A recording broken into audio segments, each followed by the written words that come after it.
Šiuo metu studijomis užsienyje domisi nemažai moksleivių.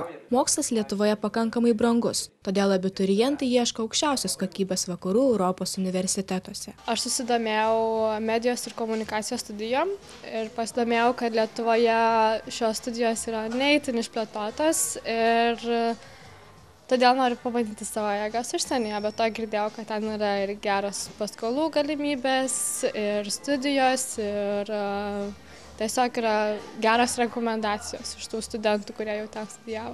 Vis dėlto nemokamos studijos, galimybių daugiau, kaip pasakius, ir patirties įgyti, kokios nors gyvenimiškos, kaip sakant. Ir perspektyvos, sakant, didesnės. Vis tiek pasaulinė rinka labiau į tu įeini, negu užsidarai Lietuvoje tiesiog. Pasak Klaipėdos Ąžuolyno gimnazijos abiturientų, keliaujant į užsienį labiausiai jos gąsdina papildomos lėšos ir nepažįstama aplinka. Tačiau net ir tai nesumažina didžiulio geriausio abiturientų noro studijuoti trokštamą dalyką. Šiaip žadu Škotijoje studijuoti, nes ten yra nemokamas mokslas. Europos sąjunga finansuoja kažkaip.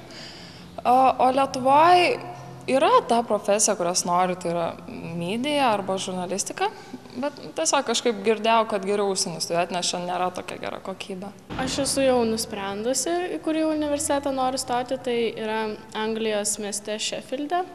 Ir studijuosiu kryptį, galiu angliškai pasakyti, Hospitality Business Management with Culinary Arts. Tai kodėl būtent užsienį, nes kiek draugai, kiek ir pažįstami patarė, kad čia Lietuvoje, ypač ką aš noriu studijuoti, kažką su kulinarija ir vadyba, tai tikrai neapsimoka. Norėčiau studijuoti Olandijoje, konkrečiai Rotterdamo universitete. Ekonomikos srities paruošime jie tikrai labai aukštam lygyje yra ir per trumpą laiką konkrečiai išmoko ekonomikos žinių reikalingų šiom dienom. Asociacijos Dream Foundation atstovė Lietuvoje Rita Šaknytė-Petrovė tvirtino, kad dirbant kartu paprasčiau įgyvendinti jauno žmogaus siekiamus tikslus.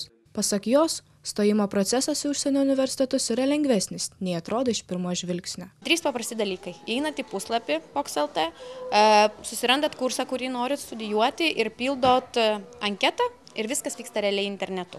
Tai labai paprasta, labai greitai užsipildo ir laiko tada anglų kalbos testą, kurį mes turim savo ir dauguma universitetų priima, o jo kaina yra 35 litai. Tai skirtumas irgi akivaizdus. Pasirinkimas irgi labai platus nuo tiksliųjų mokslų, IT, nuo gamtos mokslų, pavyzdžiui, klaipėdiečiam labai aktualu būtų vandens vadyba, delta vadyba, tada visi marketingai, vadybos, ekonomikos, finansai, biotechnologijos, žodžiu, labai vairių ir netgi tokių, kurių Lietuvoje net nerastum, kaip tarkim Rusijoje žmonių taikos mokslai. Paskutinės dienas mokyklos suole skaičiuojantis abiturientai jau ramiai nebenustygsta. Ar abiturientų pasirinkimas stoti į užsienio universitetus ir keliauti viena kryptimi į vakarus teisingas, parodys tik ateitis. O tiems, kurie nenori palikti savo gimtinės, siūlome atidžiai pasidomėti studijomis į Lietuvos aukštąsias mokyklas.